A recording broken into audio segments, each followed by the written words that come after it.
Latvijas Sporta cīņas federācija novēl visai cīņas saimei priecīgus Ziemassvētkus un laimīgu jauno gadu.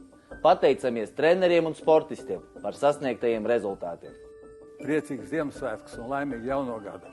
Un cīkstoņiem, lai neaizmirst, ka sporta ir jāturpina mācīties, jo augsts sasniegums sportā tikai var sasniegt, ja ir cilvēks ar изглитību, jo viss ir cīkstoņiem galvā.